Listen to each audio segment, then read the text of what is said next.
네, 오늘 이 시간에 주 예수 그리스도의 은혜가 있을지어다, 이 제목의 말씀을 가지고 함께 하나님의 은혜를 나누겠습니다. 지난 반년을 보내면서 지난 주일에 설립기념주일을 보냈고, 또 올 한 해의 새로운 반년을 시작하면서 오늘 맥주감사주일을 보내고 있습니다. 우리가 살아온 모든 것이 하나님의 은혜였고, 또 올 한 해의 살아온 반년의 삶도 하나님의 은혜로 여기까지 인도하여 주신 줄로 믿습니다. 이제까지 은혜로 인도해 주신 하나님께서 남은 반년의 삶도, 올 한 해의 삶도, 또 남은 우리의 모든 삶도 은혜로 붙드시고 인도하시고 함께하여 주실 줄로 믿습니다. 여러분, 모든 것이 하나님의 은혜임을 고백합니까? 저를 한번 따라해 보시겠습니까? 모든 것이 하나님의 은혜입니다. 우리 서로 한번 고백하겠습니다. 모든 것이 하나님의 은혜입니다. 고백하겠습니다.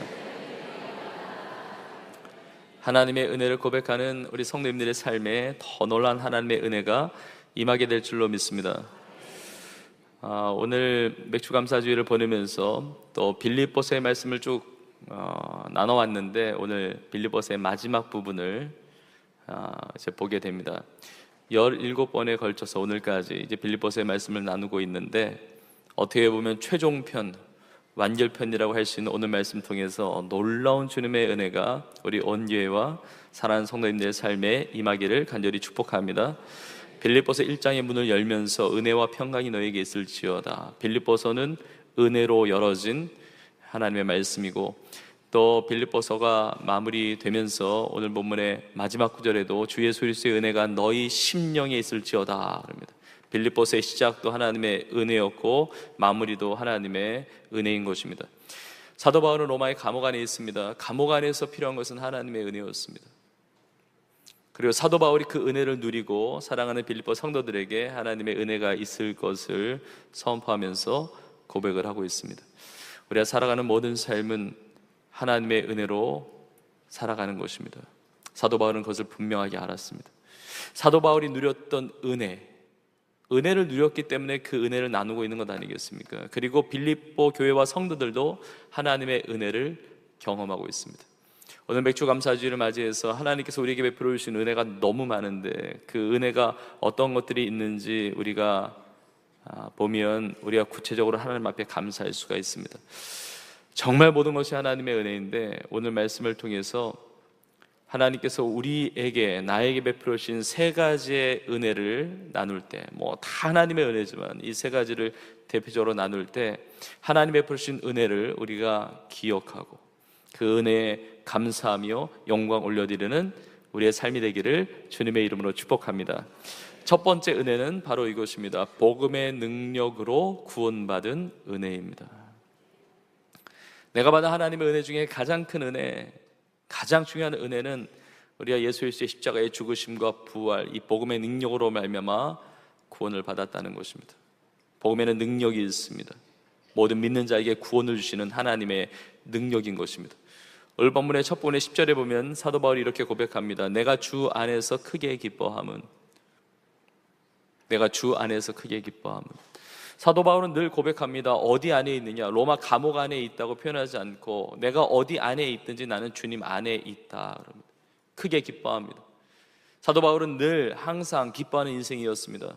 상황과 환경과 조건에 자기의 기쁨이 달려있지 않았습니다. 주님 안에 있었기 때문에. 주님 안에 있는 이 믿음의 삶, 구원받은 이 자로서의 삶은 변함이 없기 때문에 그 안에서 항상 크게 기뻐할 수가 있는 것입니다. 우리가 기뻐할 수 있는 것, 우리가 감사할 수 있는 것, 우리가 정말 하나님 앞에 영광 올려드리며 살아갈 수 있는 모든 삶은 우리가 예수 그리스도의 그 십자가의 그리고 죽음과 그 부활의 능력으로 말미암은 이 복음의 능력으로 구원받았기 때문에 그러한 삶이 가능한 것입니다. 편지를 마무리하면서 빌립보 성도들에게 문안하면서 21절에 이런 고백을 합니다. 그리스도 예수 안에 있는 성도 각 사람에게 문안하라. 성도의 삶이라고 하는 것은 그리스도 예수 안에 있는 삶입니다. 우리가 예수님 안에 있고 예수님이 내 안에 계시고 그리스도 예수 안에 있는 자는 새로운 피조물이 된 것이죠. 구원받은 것이죠. 우리가 예수님 안에 있는 것, 그게 성도의 삶이에요. 마지막 구절입니다. 주 예수 그리스도의 은혜가 너희 심령에 있을지어다. 은혜가 우리의 심령에 있습니다. 어떻게 이것이 가능합니까? 우리의 심령으로 예수 그리스도를 구주로 영접했습니다. 예수님을 믿고 구원받은 자로서 예수님이 함께 거하심으로 예수님의 그 은혜가 우리의 삶에 함께하고 있는 것입니다. 이런 천국 가서 후회할 사람은 아무도 없습니다. 이 땅은 유한합니다. 이 땅은 지나가는 것입니다. 이 땅은 썩어지는 것입니다. 그러나 영원한 하나님의 나라가 있습니다. 영원한 하나님의 나라의 백성으로 살아갈 수 있는 것, 구원받는 건 나의 노력이 아닙니다. 나의 공로가 아닙니다. 내가 어떤 선한 행실을 이루어서가 아닙니다. 은혜라고 말하는 것은 자격 없는 자에게 주어진 하나님의 선물인 것이죠. 하나님의 사랑인 것입니다. 우리의 노력으로, 우리의 힘으로 우리는 그럴 수 있는 존재가 아니었습니다. 모든 사람이 죄를 범했고 의인은 하나도 없고 우리의 의라고 하는 것은 다 더러운 옷과 같습니다. 우리는 철저하게 죄인되어 영원한 멸망당할 수밖에 없었지만 전적인 하나님의 은혜로 말미암아 구원받아 영원한 생명을 얻을 수 있는 이 놀라운 축복을 허락하여 주신 줄로 믿습니다. 그래서 사도 바울은 본인이 쓰게 된 또 다른 성경인 에베소서에서 이렇게 표현합니다. 에베소서 2장 8절에 있는 말씀입니다. 너희는 그 은혜에 의하여 믿음으로 말미암아 구원을 받았으니 이것은 너희에게서 난 것이 아니요 하나님의 선물이라.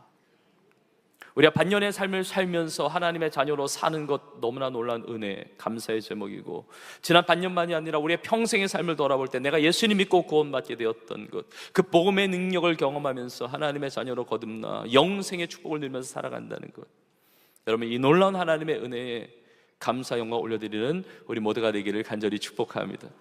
내가 그 능력을 경험한 것이죠. 그런데 나만 경험한 것이 아닙니다. 우리가 함께 경험하고 있는 것입니다. 복음은 능력이 있습니다. 복음은 변화의 능력, 복음은 생명의 능력, 복음은 구원의 능력이 있는 것입니다. 사도 바울이 이렇게 문안하는 것입니다. 그리스도 예수 안에 있는 성도 각 사람에게 문안하는 것입니다. 빌립보 성도들을 생각할 때마다 이 구원을 베풀어 주신 하나님의 은혜에 감사하고 감격하고 기뻐할 수밖에 없는 것입니다. 빌립보서 전체를 통해서 흐르는 바울의 정서, 바울의 감정은 뭐냐? 기뻐한다는 것입니다. 내가 너희를 생각할 때마다 기뻐한다는 것입니다. 어떻게 이 놀라운 복음의 능력이 나타났는지, 하나님의 비전을 보면서 배를 타고 에게를 건너서 마게도냐 지역에 들어와서 빌립보 성에 도착했을 때, 믿는 사람 한 사람도 없었을 때, 강가에서 여인들에게 복음을 전할 때 주님께서 그 마음을 열어서 예수님을 믿게 한 루디아를 생각할 때, 이건 정말 놀라운 하나님의 은혜죠. 점치는 귀신 들린 여종, 예수님의 이름으로 귀신을 다 내쫓으시고 온전케 되어서 빌립보 교회의 성도가 되게 하신 거 생각할 때마다 인간의 힘과 인간의 능력과 우리의 자랑이나 노력 이런 것이 아니라 진짜 전적인 이 복음의 능력으로 말미암은 하나님의 은혜라는 것을 고백하게 되는 것입니다. 성도들 각 사람을 생각할 때마다 주님 베풀어 주신 이 은혜에 감사할 수밖에 없는 것입니다. 빌립보 감옥에 들어갔을 때 빌립보 감옥의 간수에게 주 예수를 믿으라, 그리하면 너와 내 집이 구원을 받으리라, 이 복음을 받아들이고 예수를 믿고 구원받은 이 빌립보 감옥의 간수를 생각할 때, 그리고 그 가족들에게 복음을 전하고 세례받은 일을 생각할 때, 정말 하나님의 은혜, 하나님 놀라운 은혜, 이것에 감사하고 감격할 수밖에 없는 것입니다. 우리 성도님들 한 사람 한 사람이 그렇게 예수를 믿고 구원받아서 성도로서 살아갈 수 있는 것, 전적인 하나님의 은혜인 것입니다. 내가 예수님 믿고 구원받았을 뿐만 아니라 나를 통하여서 이렇게 믿지 않는 영혼들이 주님 앞에 돌아오고 함께 신앙생활을 하는 성도로 살아간다는 것, 놀라운 하나님의 은혜인 것입니다. 사도 바울이 감옥에 있으면서 빌립보 성도들 각 사람에게 문안하면서 편지하고 있는데, 사도 바울 혼자서 빌립보 성도들에게 문안하는 것이 아니라 사도 바울과 함께한 자들이 또 있는 거예요. 이번에 21절에 보니까 나와 함께 있는 형제들이 너희에게 문안한다고 이야기합니다. 그 22절에 보니까 모든 성도들이 너희에게 문안한다고 이야기합니다. 그러니까 사도 바울 홀로 빌립보 성도들에게 문안하는 것도 아니고 바울과 함께한 자가 있는 것입니다. 누가 함께하고 있습니까? 사도 바울이 로마 감옥에 있으면서 복음을 전하지 않습니까? 여러 가지 궁핍함이 있습니다. 물질의 필요가 있습니다. 그때 에바브로디도를 통해서 빌립보 성도들이 헌금을 모아서 선교 헌금을 보내주었습니다. 그 선교 헌금을, 그 예물을 들고 바울에게 와준 에바브로디도가 바울 곁에 있습니다. 그리고 바울의 영적인 아들이었던 디모데가 바울과 함께 있습니다. 그리고 바울은 감옥에서 만난 군인들에게 복음을 전했습니다. 그 복음을 받아들이고 예수님을 믿고 거듭난 신앙의 동역자들이 있는 것입니다. 나의 형제들이 함께 문안한다고 이야기합니다. 여러분, 이것이 정말 하나님의 은혜 아닙니까? 내가 예수님 믿고 구원받는 것, 이 복음의 능력이지만 나를 통해서 또 누군가가 복음을 듣고 또 함께 신앙생활하는 우리 성도님들, 형제들이 있다는 것, 지체들이 있다는 것, 이런 공동체를 이루고 있다는 것, 전적인 하나님의 은혜인 줄로 믿습니다. 이게 복음의 능력이거든요. 근데 빌립보서를 마무리하면서 이렇게 문안을 할 때 참 독특한 표현이 나옵니다. 22절에 보니까 모든 성도들이 너희에게 문안하고 특히 가이사의 집 사람들 몇이니라. 가이사의 집 사람들 중 몇이 함께 문안한다는 것입니다. 여러분, 가이사는 누구입니까? 로마 황제입니다. 로마 황제예요. 로마 황제의 집안 사람 몇이 함께 빌립보 성도들에게 문안을 한다는 거예요. 여러분, 이것은 기적 같은 은혜입니다. 로마 황제가 누굽니까? 당시에 1세기에 신앙생활했던 초대교회 성도들 입장에서 본다면, 예수님을 믿은 그리스도인 입장에서 본다면 로마 황제는 적이나 다름없습니다. 복음의 박해자입니다. 핍박자입니다. 여러분, 지금 사도 바울이 로마 감옥에 왜 들어갔습니까? 자발적으로 자기가 감옥에 찾아 들어간 게 아니라 붙잡혀 들어간 것입니다. 끌려간 것입니다. 왜요? 복음의 박해가 있으니까, 신앙의 핍박이 있으니까. 그 당사자가 누굽니까? 로마 황제 아닙니까? 로마가 얼마나 크리스찬들을, 그 초대교회를 박해했습니까? 핍박했습니까? 근데 놀라운 것은 그 로마 황제의 집안 중에 몇 사람이 예수님 믿고 거듭나서 신앙의 동역자가 되어서 빌립보 성도들에게 함께 문안을 한다는 거예요. 여러분, 복음에는 능력이 있습니다. 복음이 뚫지 못하는 인생이 없는 것입니다. 어떻게 예수님을 믿게 됐는지 모르겠어요. 뭐 몇 사람이라고 나왔으니까 몇 명인지 정확히, 또 그 이름이 누군지는 정확히는 알지 못하겠습니다. 그렇게 나와 있지는 않아요. 아마 그 이름이나 이게 거론되면 아마 곤란한 일을 당할지도 모르겠어요. 그런데 바울을 통해서 감옥에서 복음을 전했을 때 그 복음을 드렸던 어떤 그 로마 황제를 지근거리에서 이렇게 보호하는 그 군사들, 친위대죠.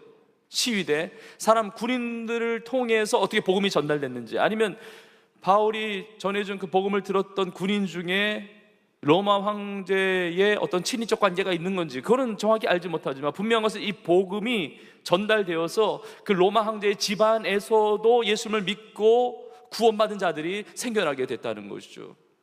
복음의 능력이 있습니다. 예수 그리스도를 만난 모든 자들은 변화되게 되는 것입니다. 수가성 사마리아 여인도 예수 그리스도를 만나고 나서 인생이 치유됩니다. 변화됩니다. 회복이 됩니다. 그리고 물동이를 버려두고 동네로 뛰어들어가서 예수 그리스도를 증거하는 인생으로 변화됩니다. 복음을 만난 인생은 그래요, 더디어 보일지 모르지만 또 속도가 뭐 느려 보일지 모릅니다. 그러나 반드시 그 생명의 역사로 말미암아 변화되게 되어 있는 것입니다. 예수님을 배반하고 부인하고 도망쳤던 제자들이 성령을 받고 나서 완전히 변화되었습니다. 베드로가 담대한 제자로 변화되었습니다. 초대교회 성도들 담대하게 복음을 전했습니다. 사도 바울도 예수님 만나고 나서 완전히 변화되었습니다.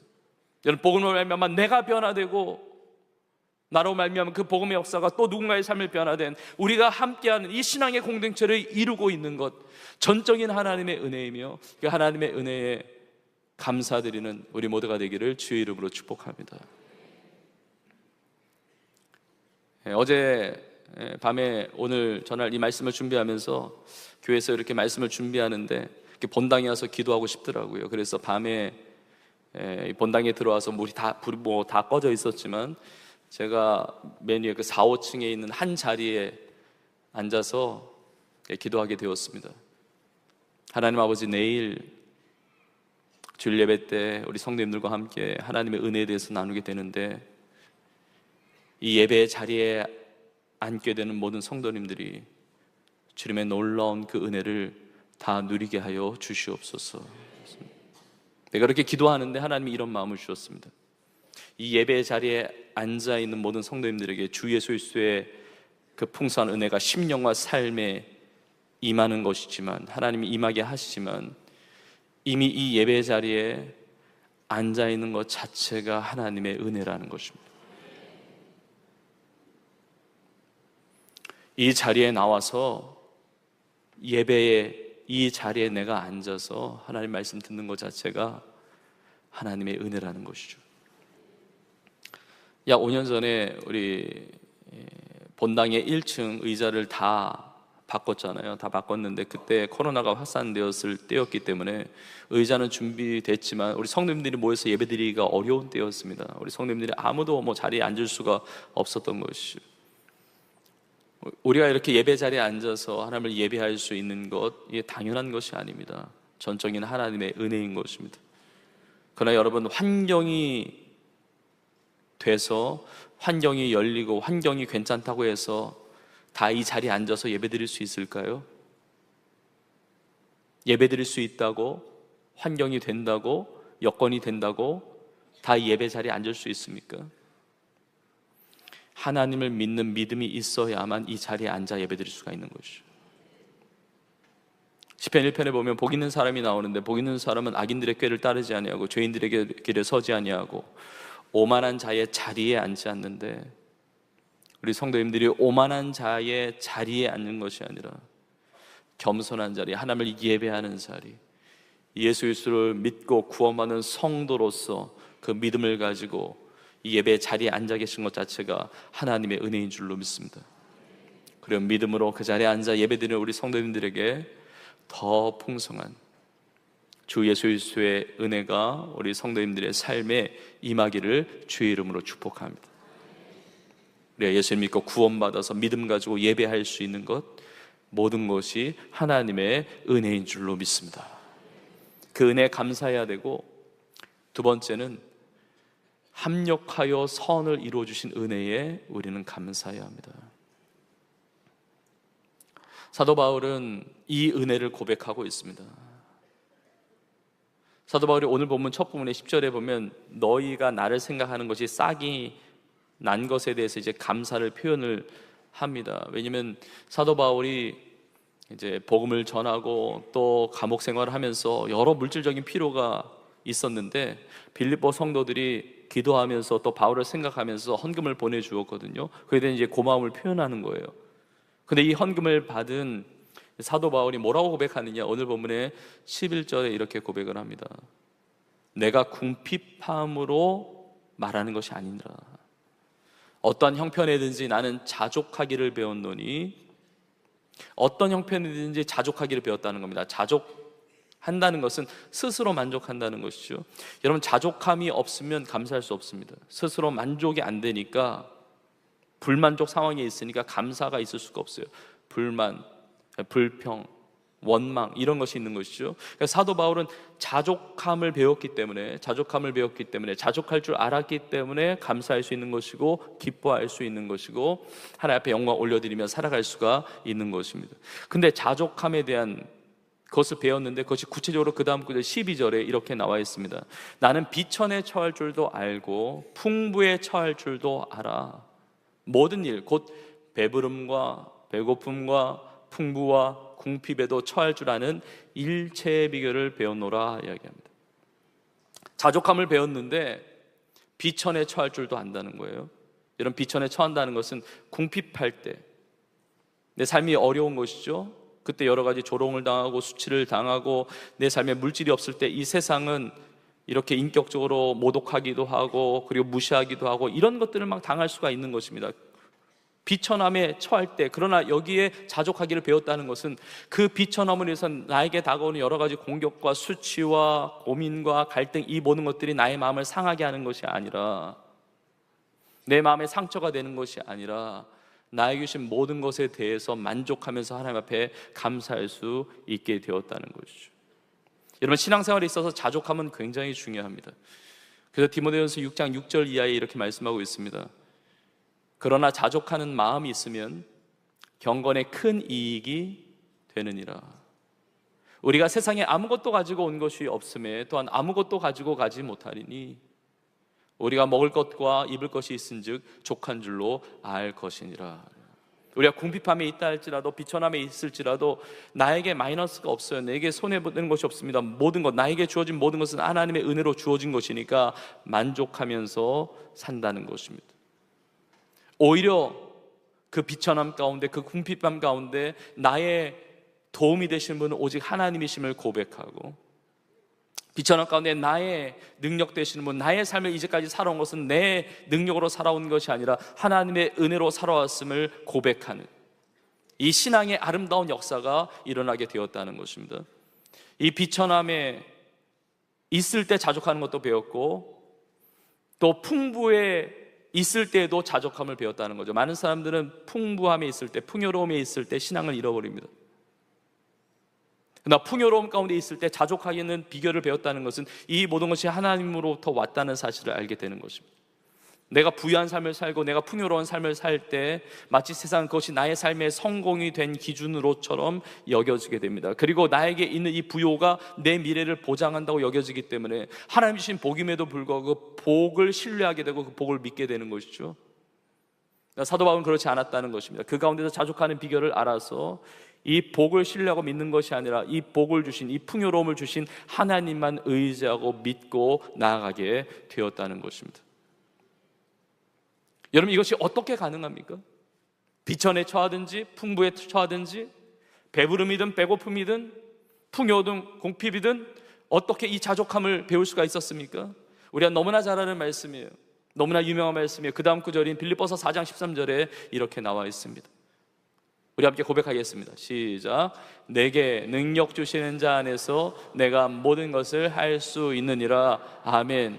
그것이 그냥 되는 것이 아니라 내게 능력 주시는 하나님 안에서, 내게 능력 주시는 주님 안에서 이것이 가능했다는 것이죠. 내게 능력 주시는 자 안에서 내가 모든 것을 할 수 있느니라. 이 고백은, 내게 능력 주신 자 안에서 내가 모든 것을 할 수 있다는 고백은 내가 원하는 대로 다 된다 이것이 아니라, 내 삶에 어떤 어려움도 없다 이런 것이 아니라, 어떤 어려움이 온다 할지라도 주님이 나의 삶을 붙드시기 때문에 넉넉히 이기게 하신다는 거예요. 우리는 비천을 싫어해요. 하나님은 높이실 때가 있습니다. 그러나 때로는 낮추실 때가 있습니다. 그러나 그것 중에 버릴 것이 하나도 없다는 것이죠. 비천에 처할 때든지 풍부에 처할 때든지 내가 예수 그리스도 안에 있기 때문에 그것이 내 삶에 어떠한 잘못된 영향도 주지 않는다는 것입니다. 예수 그리스도 안에서 그 모든 것들을 이기고 승리하는 삶을 살게 되었다는 것입니다. 사도 바울을 통해서 쓰게 하신 로마서적인 표현을 본다면 로마서 8장 28절에 이렇게 고백하고 있는 것입니다. 우리가 알거니와 하나님을 사랑하는 자 곧 그의 뜻대로 부르심을 입은 자들에게는 모든 것이 합력하여 선을 이루느니라 말씀하고 있습니다. 어려운 일이 있을 수가 있습니다. 비천한 일을 당할 수가 있습니다. 때로는 풍요로운 때를 하나님께서 만나게 하시고 응답을 주실 때도 있습니다. 그러나 그 모든 것이 예수 그리스도 안에서 승리하게 하시는, 모든 것을 합력하여 선을 이루게 하시는 하나님의 은혜 가운데 있다는 사실을 기억한다는 것이죠. 우리 인생이 높아질 때도 있고 풍요를 누릴 때도 있고 때로는 비천에 처하는 때가 있을지도 모릅니다. 여러분, 지난 반년을 돌아볼 때 하나님께 이런 역사를 이루셨고 이런 응답을 주셨고 이런 축복을 주셨고 여러분 이거 감사하는 것이죠. 그러나 그 일이 이루어지지 않았을 때 우리는 불평합니까? 원망합니까? 그렇지 않습니다. 내 뜻대로 응답되지 않았다 할지라도 더 선하신 하나님의 뜻이 이루어져 감을 믿으면서 우리는 감사할 수가 있는 것입니다. 인생을 보면 롤러코스터 같아요. 하늘로 막 솟구쳤다가 막 바닥으로 곤두박질 치듯이 막 추락하는 것처럼 여기는 롤러코스터 같은 우리의 인생이라 할지라도 사도 바울은 일체의 비결을 배웠다는 것입니다. 내가 풍부에 처하든지 내가 비천에 처하든지 나는 하나님 앞에 만족하면서 감사하면서 영광 올려드리며 살아간다는 것입니다. 여러분, 자족에 대해서 오해하지 말아야 됩니다. 자족이라고 하는 것은 뭐 될 대로 되라, 뭐 어떻게든 되겠지라고 하는 어떤 자포자기, 어떤 무책임함, 뭐 열심히 살지 않는 뭐 불성실 이런 것을 이야기하는 것이 아닙니다. 하나님의 가르침은, 이 성령의 가르침은 최선을 다해서 성실하게 열심히 살라고 말씀하세요. 여러분, 사도 바울도 가만히 있지 않았습니다. 무책임하게 불성실하게 살지 않았습니다. 표대를 향해서 달려가는 인생이었습니다. 눈물로 씨를 뿌리는 자는 기쁨으로 단을 거둔다고 이야기했습니다. 심은 대로 거둔다고 했습니다. 우리는 열심으로 최선을 다해서 살지만 그러나 모든 상황과 형편 가운데 모든 것을 합력하여 선을 이루시는 하나님을 의지하면서 자족하면서 감사하면서 기뻐하면서 살아가야 한다는 것입니다. 여러분, 모험을 즐기는 사람들이 롤러코스터 타잖아요. 놀이동산에 가가지고 그것도 돈을 받고 타는 게 아니라 돈을 주면서 타잖아요. 이 얼마나 어지럽습니까? 막 하늘로 솟구쳤다가 땅으로 막 꺼지듯이 떨어지다가. 근데 롤러코스터를 타는 사람들은 한 가지의 믿음을 가지고 타는 것입니다. 어떤 믿음입니까? 아무리 올라가고 아무리 내려가도 절대로 레일에서 벗어나지 않는 것이죠. 절대로 떨어지지 않는 것이죠. 절대로 잘못되지 않는 것이죠. 그 확신을 가지고 타는 것이죠. 우리가 풍부에 처하든지 비천에 처하든지 모든 것을 합력하여 하나님은 선을 이루어 주시는 것입니다. 하나님 우리의 삶을 지켜주시는 것만이 아니라 롤러코스터에 같이 타고 계세요. 우리와 함께하고 계세요. 아니, 같이 타고 계시는 것이 아니라 우리 안에 계십니다. 우리의 삶에 정말 은혜가 풍성한 이유는 뭐냐면 은혜와 진리가 풍성한 예수님이 우리 가운데 거하시기 때문에 그래요. 임마누엘의 하나님이시기 때문에 그래요. 나의 삶을 붙들어 주십니다. 여러분, 사실은 비천할 때 자족함을 배우게 됩니다. 나를 낮추실 때가 있을지 모릅니다. 그것이 감사의 제목이 아닐 수 있어요. 그러나 모든 것을 합력하여 선을 이루시는 하나님의 그 섭리와 하나님의 은혜를 생각한다면 그 가운데 많은 것들을 배우게 됩니다. 여러분, 사도 바울의 고백을 보십시오. 배웠다고 표현이 2번이나 나와 있어요.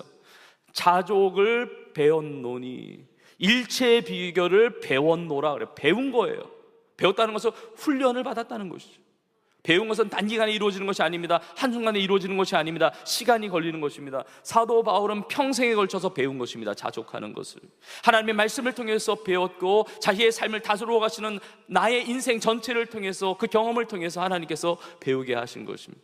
낮아질 때, 낮추실 때, 오직 나의 의지할 대상은, 믿음의 대상은 오직 하나님 한 분뿐임을 배우게 되는 것입니다. 그 자가 풍부함에 처할 때 교만하지 않고 자기 의를 자랑하지 않고 그 모든 것이 하나님께 온 것임을 인정하면서 하나님의 뜻대로 그 풍부함을 사용하게 된다는 것입니다. 사도 바울이 높아졌을 때가 있습니다. 풍요를 누릴 때가 있었습니다. 자신의 인생의 배경, 자신의 학식, 로마 시민권을 가지고 있고 대단한 공부를 하고 근데 그게 다 자기의 의였어요. 자기 자랑이었습니다. 그거 가지고 하나님의 교회를 박해하며 다녔습니다. 그러나 예수께서 만나주십니다. 예수님이 찾아오십니다. 예수를 만나고 나서 완전히 거꾸러집니다. 그 인생을 보면 완전히 밑바닥으로 추락하는 것처럼 보입니다. 하나님께서 사울의 이름을 바울로 바꾸셨습니다. 사울의 이름의 뜻이 큰 자인데 큰 자인 줄 알고 살았어요. 예수님 만나고 나서 바울이라는 이름으로 바꿔주세요. 바울, 작은 자라는 의미입니다. 내 은혜가 내게 족하도다. 약할 때 강함 되시는 주님을 경험하게 됩니다. 여러분, 사도 바울은 높은 자리에 있는 것처럼 여겨질 때가 있었지만 예수를 믿고 나서 비천한 자리에 내려가기도 합니다. 사도 바울은 무시당할 사람이 아닙니다. 싫은 소리 들을 이유가 없는 사람입니다. 근데 복음을 전하다가 얼마나 많은 고난을 당합니까? 고난을 전하다가 얼마나 많은 수치를 당합니까? 여러분, 복음을 전할 때 다 환영해 줍니까? 물론 기쁨으로 복음을 듣고 예수를 믿는 많은 분들이 있습니다. 우리 온주를 통해서 많은 영혼을 구원하고 지난 반년 동안에도 많은 영혼들을 전도했습니다. 그러나 모두가 다 환영하는 것이 아닙니다. 때로는 조롱과 핍박과 박해가 있을 수 있는 것입니다. 사도 바울은 그것을 다 경험했습니다. 사도행전 14장에 보니까 안디옥교에서 파송받은 이후에 1차 전도행 때 루스드라라고 하는 지역에 갔는데 복음을 전하는데 얼마나 박해가 심한지, 루스디아 사람들만 박해하는 것이 아니라 안디옥 지역과 이고니온에 있었던 사람들까지 와가지고 돌을 던지면서 박해를 하는 것입니다. 아니, 주님 뜻대로 사는데, 하나님의 자녀로, 구원받은 자녀로, 성도로서 살아가는데 돌이 날라와요. 힘듭니다. 피곤합니다. 근데 어느 정도 돌 맞은 정도가 아니라 사도행전 14장에 나오는데 돌로 쳐서 바울이 죽은 줄 알고 성 밖에 갖다 내버립니다. 완전히 만신창이가 됩니다. 그때 쓰러져 있는 바울 주변에 제자들이 섭니다. 그때 하나님이 힘주셔서 다시 일어나게 하세요. 다시 일어나게 하시고 다시 복음 들고 그 성 루스드라 성에 가서 복음 전하고 다른 지역에 가서 복음을 전하는 것입니다. 사도 바울은 풍부에 처하든지 비천에 처하든지 내게 사는 이유는 그리스도였습니다. 자족하기를 배웠고 하나님 앞에 감사했고 하나님 앞에 기뻐하면서 살았던 것이죠. 여러분, 믿음의 사람들을 보십시오. 풍부에 처하든지 비천에 처하든지 상관없습니다. 하나님께 영광 올려드리면서 기뻐하면서 감사하면서 자족함으로 주의 뜻을 이루면서 살아갔던 것입니다. 모세를 보면 높아졌던 것처럼 여겨졌던 때가 있습니다. 40년 동안 왕궁 생활을 했습니다. 풍부에 있었습니다. 그렇죠. 감사의 제목이죠.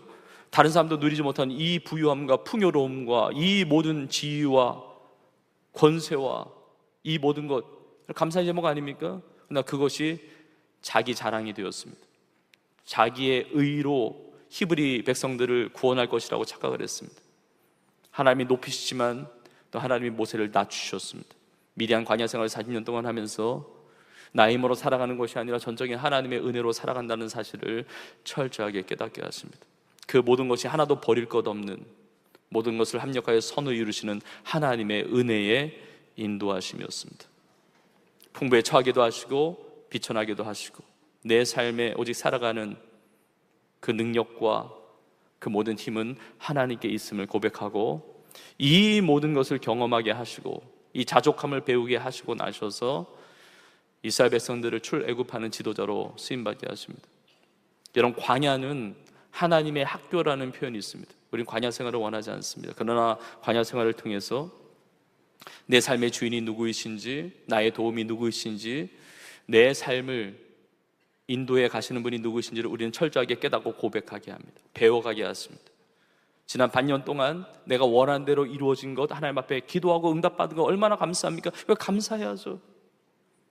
그러나 내 뜻대로 이루어지지 않은 것이라 할지라도, 실패를 경험하고 정말 비천한 일을 경험했다 할지라도 그 모든 것을 통해서 하나님은 나의 삶을 성장시키셨습니다. 나의 삶을 빚어 가시는 거예요. 이스라엘 백성들이 출애굽했는데 광야 생활하면서 이것저것 불평불만이 많습니다. 마실 것이 없다고, 물도 없다고 불평합니다. 먹을 것 없다고 불평합니다. 만나 먹여주니까 또 고기는 왜 없냐고도 불평합니다. 근데 모세는 불평하지 않습니다. 일체 자족하는 비결, 풍부에 있든지 비천에 있든지 나의 삶을 인도하시는 하나님의 은혜를 아는 모세였기 때문에 불평과 불만이 아니라 하나님 앞에 부르짖어 기도하는 것입니다. 우리의 모든 삶을 돌아보면 다 하나님의 은혜밖에 없습니다. 여러분, 다윗이 어릴 때부터 칭송을 받았습니다. 정말 하나님이 높여주시는 은혜를 경험했습니다. 형제들 중에 말째로 태어났기 때문에 부모님의 사랑을 덜 받았을지는 모르지만 하나님이 그 인생을 높여주셨습니다. 그 물매 이 실력, 이걸로 자기가 지키는 그 양들, 맹수로부터 보호할 수가 있었습니다. 그 자기만의 어떤 그런 실력만이 아니라 이스라엘 백성들이 골리앗 앞에 서서 벌벌 떨고 있을 때 그 어린 다윗을 사용하셔서 골리앗을 쓰러뜨리게 하셨습니다. 하나님이 다윗을 높여주셨습니다. 그러나 다윗을 높여주실 때 다윗이 교만하지 않았습니다. 하나님 마음과 합한 자였습니다. 하나님을 경외하고 수많은 시편을 남기면서 하나님을 찬양했습니다. 골리앗을 쓰러뜨릴 때 사람들의 칭송을 받았습니다. 하나님은 막 높여주시는 거예요. 사울은 천천히요, 다윗은 만만이로다. 어마어마한 칭찬이죠. 아니, 사울이 이스라엘의 왕인데, 왕이 천천인데 다윗은 만만이라고. 싸울 때마다, 전쟁할 때마다 승리하게 된다고. 여러분, 얼마나 하나님이 높여주십니까? 그러나 다윗은 그 높은 자리에만 있었던 것이 아니라 하나님이 사울 왕에게 13년 동안 쫓겨다니게 하십니다. 비천에 처하게 하실 때가 있었습니다. 13년 동안 쫓겨다니면서 너무 고생을 했습니다. 이스라엘의 왕이 사울인데 그 이스라엘 왕이 자기를 죽이려고 오니까 어디서 살아야 됩니까?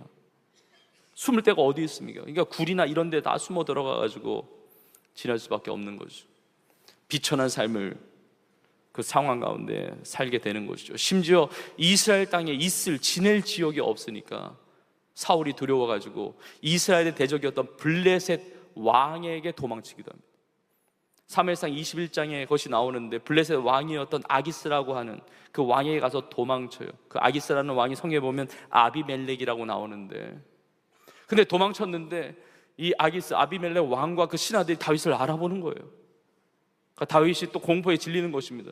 아니, 이스라엘의 대적인 블레셋이 자기가 누구인지를 아니까 다윗이 무슨 짓까지 하는지 아세요? 미친 척을 하는 거예요.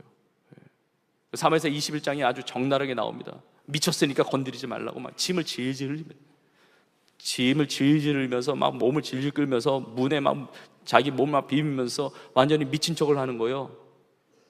아비멜렉이 화를 내면서 미치광이를 나한테 데리고 왔냐고, 쫓아내라고. 완전히 비천한 삶, 완전히 밑바닥 삶. 이렇게까지 더 낮아질 수가 있는가? 이런 수치와 모욕과 정말 미치광이 취급을 당하는 그때 다윗은 불평했을까요? 다윗은 원망했을까요?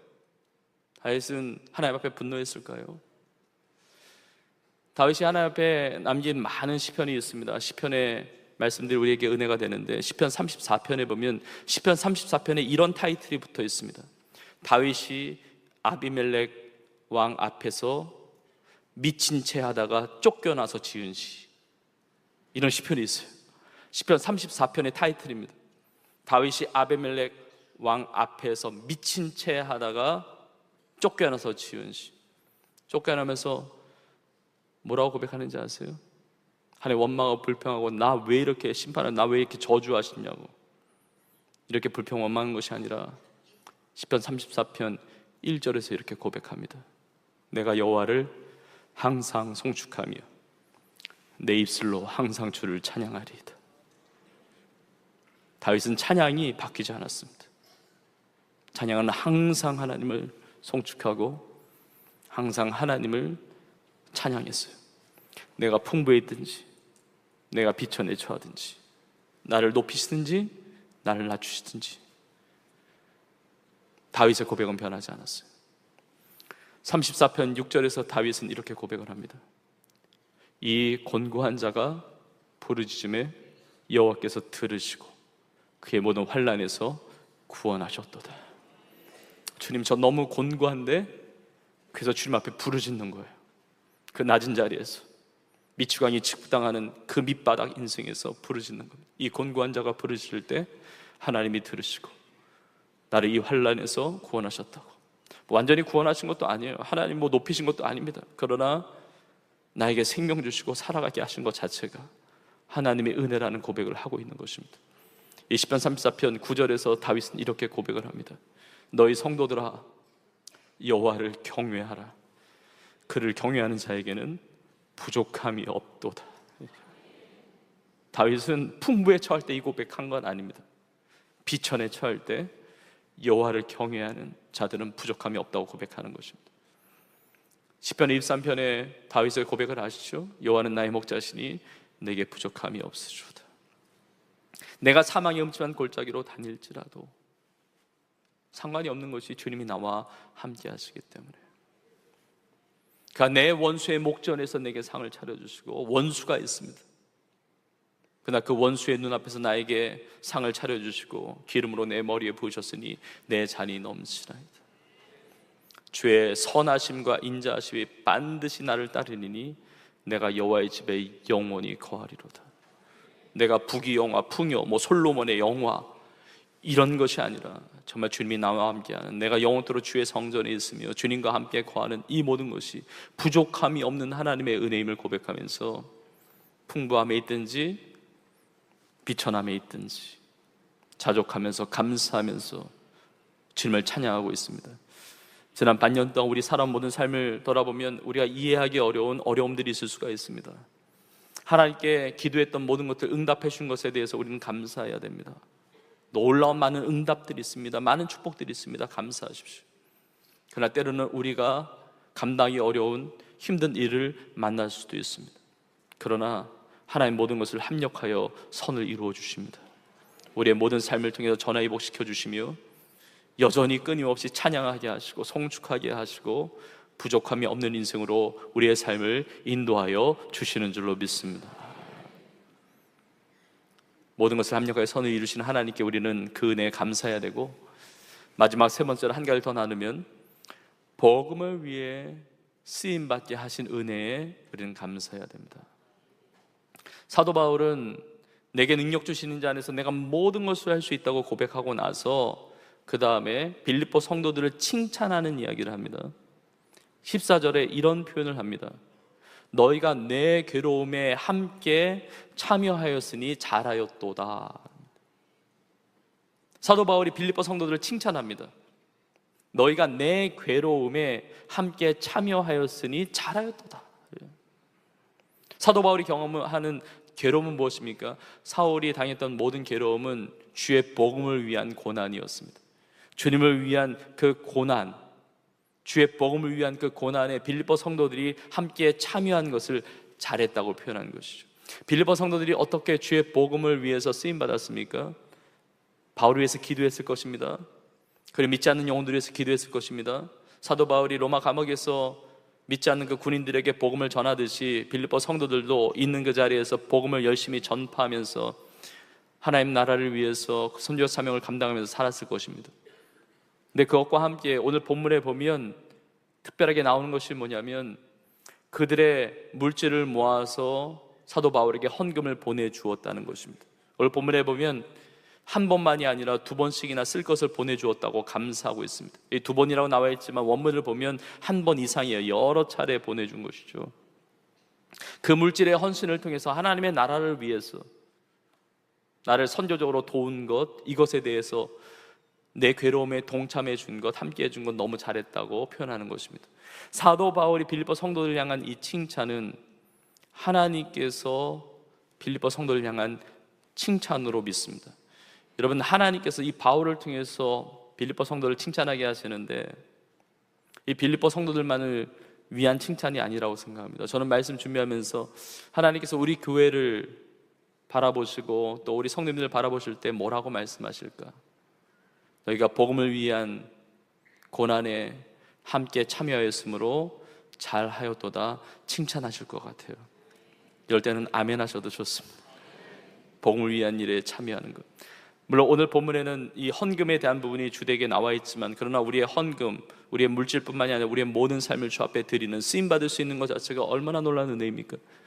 지난 주간에도 또 어제도 그 무더운 날씨에 파주 지역에 아우니치를 하고 또 오늘도 통일촌을 비롯해서 여러 아우니치가 진행이 되고 복음을 위해서 늘 섬기고 수고하고 기도하고 예물을 드리고 헌신하는 것, 하나님이 잊지 않으십니다.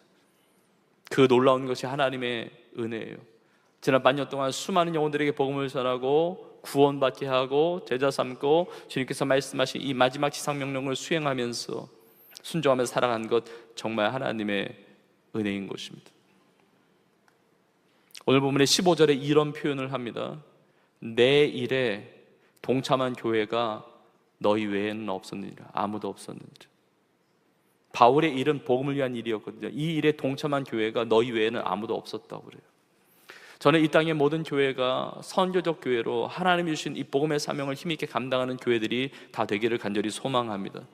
그러나 그 교회들이 그렇지 않다 할지라도 우리가 비교하거나 불만을 갖거나 이것이 아니라 우리 세종교회가 그동안 그렇게 쓰임 받았듯이 앞으로 주님 다시 오시는 그날까지 하나님 가장 기뻐하시는 이 복음의 사역을 위하여, 선교 사역을 위해서 정말 마지막 보루처럼 끝까지 주의 복음을 위하여 그 고난에 동참하는 선교 사명에 함께하는 우리 교회가 되기를 간절히 축복합니다. 우리 스케치 영상으로 보셨지만 지난 월, 화, 수 3일 동안 프레시 컨퍼런스를 통해서 190개가 넘는 단체들과 교회들이 연합을 해서 선교적 교회, 선교적 이 운동에 대한 그 은혜를 나누었습니다. 함께 격려하고 위로하고 힘을 내서 선교 이 비전을 가지고 일어나는 귀한 집회가 되었습니다. 우리는 끊임없이 복음을 위해서 나누고 섬기고 쓰임받는 인생이 되어야 될 줄로 믿습니다. 근데 사도 바울이 이렇게 고백을 해요. 18절에 보니까 이는 받으실 만한 향기로운 제물이요 하나님을 기쁘시게 한 것이라 그래요. 여러분, 사도 바울을 도왔는데 이것이 향기로운 제물이라는 거예요. 하나님께 드린 것이 됐다는 것입니다. 향기로운 제물. 여러분, 하나님 앞에 드리는 헌금이 향기가 난다고 생각해 본 적 있으세요? 향기가 나는 제물이라는 것이죠. 하나님이 돈 냄새를 좋아하시는구나, 이게 아닙니다. 그것 때문에 향기 난다는 것이 아니라 마태복음 6장에 있는 말씀처럼 내 물질이 있는 곳에 내 마음이 있느니라. 그 마음, 사랑의 마음, 헌신의 마음, 그 복음의 열정에 마음을 담아서 드린 것이기 때문에 향기로운 제물이라고 표현하는 것입니다. 여러분, 이 제물은 sacrifice, 희생 제물이거든요. 우리가 주님 앞에 드리는 헌금, 어떤 헌금은 인색한 헌금이 있을 수가 있습니다. 근데 어떤 헌금은 인색한 헌금이 아니라 너그러운 헌금이 있을 수 있거든요. 너그러운 헌금도 너무나 귀한 헌금인데 너그러운 헌금만이 아니라 희생의 헌금이 있어요. 빌립보 성도들은 다 궁핍하고 힘들고 어려운 상황 가운데서도 그 물질을 모아서 사도 바울에게 그 헌금을 보내준 것이죠. 하나님이 기뻐하시는 예물이 되었다는 것. 빌립보 성도들은 바울을 도운 줄 알았는데 하나님이 받아주시는 하나님의 기쁨되는 예물이었다는 것입니다. 우리가 헌금을 드리면 교회를 돕고 선교사님을 돕고 어떤 사역을 돕고 이렇게 생각하지만 그 모든 것은 주님께 드리는 것이고 주님이 받으시는 것이고 하나님이 기뻐하시는 향기로운 제물로 하나님 앞에 드려지게 되는 줄로 믿습니다. 하나님 앞에 이렇게 드리는 인생, 그 은혜에 감격해서 복음의 일에 동참하게 되면 하나님이 또 큰 은혜를 주시는데 19절과 20절에 이렇게 나와 있습니다. 나의 하나님이 그리스도 예수 안에서 영광 가운데 그 풍성한 대로 너희 모든 쓸 것을 채우시리라. 그렇게 역사하실 줄 믿습니다. 하나님 곧 우리 아버지께 세세무궁하도록 영광을 돌릴지어다. 아멘. 하나님 주신 은혜에 감사하면서 복음에 동참하고 복음에 동참하며 나의 삶을 헌신할 때 하나님은 우리의 모든 쓸 것을 공급하시는 또 다른 새로운 은혜의 축복을 주시고 이 모든 것을 통해서 하나님께서 영광받아 주시는 것입니다. 오늘 맥주감사 주일 이 설교를 마무리하면서 또 17번에 걸쳐서 빌립보서의 말씀을 마무리하면서 마지막 장 마지막 9절 우리 23절 우리 함께 같이 읽고 마치겠습니다. 같이 읽겠습니다. 시작. 주 예수 그리스도의 은혜가 너희 심령에 있을지어다. 우리 한 번 더 하겠습니다. 주 예수 그리스도의 은혜가 너희 심령에 있을지어다. 아멘. 주 예수의 은혜가 우리 성도들의 심령과 삶 가운데 차고 넘쳐서 주 앞에 기쁨이 되고 영광이 되는 우리 온 교회와 우리의 삶이 될 수 있기를 주의 이름으로 축원합니다. 오늘 주신 말씀 믿음으로 받으면서 함께 고백하며 찬양하겠습니다. 모든 것이 하나님의 은혜입니다. 구원받은 거, 합력하여 선을 이루어 주신 거, 복음을 위해서 쓰임 받게 하신 건 다 은혜인데 그